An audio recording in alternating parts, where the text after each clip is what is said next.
ایک شخص نے بازار جا کر ایک دکاندار سے انڈے مانگے تو دکاندار نے اسے انڈے دیتے ہوئے کہا، ان میں سے جو چوزے نکلیں گے وہ بہت جھگڑالو ہوں گے۔ یہ سن کر وہ بہت خوش ہوا اور اس نے انڈے لے جا کر مرغی کے ڈربے میں رکھ دیے۔ کچھ دن بعد انڈوں میں سے چوزے نکل آئے۔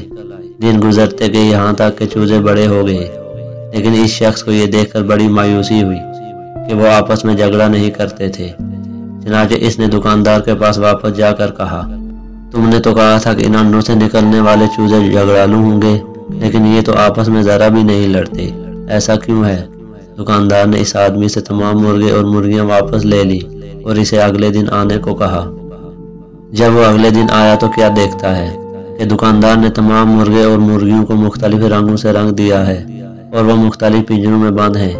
جیسے ہی دکاندار نے انہیں پنجروں سے آزاد کیا تو وہ سب ایک دوسرے پر جھپٹ پڑے اور لڑنے لگے۔ وہ شخص یہ دیکھ کر بہت حیران ہوا کہ گھر میں تو یہ نہیں لڑ رہے تھے، لیکن اب ایک دوسرے کی جان لینے پر تلے ہیں۔ اس نے دکاندار سے اس کی وجہ پوچھی تو دکاندار نے جواب دیا، کل تک یہ ایک دوسرے کو پہچان رہے تھے، اگر آج میں نے ان کو مختلف رنگوں میں رنگ دیا ہے تو یہ ایک دوسرے کو پہچان نہیں رہے اور آپس میں لڑ رہے ہیں۔ ہمارا حال بھی کچھ ایسا ہی ہے، آج ہم مختلف رنگوں میں رنگے ہوئے ہیں، اس لیے آپس میں مل کر نہیں رہ رہے۔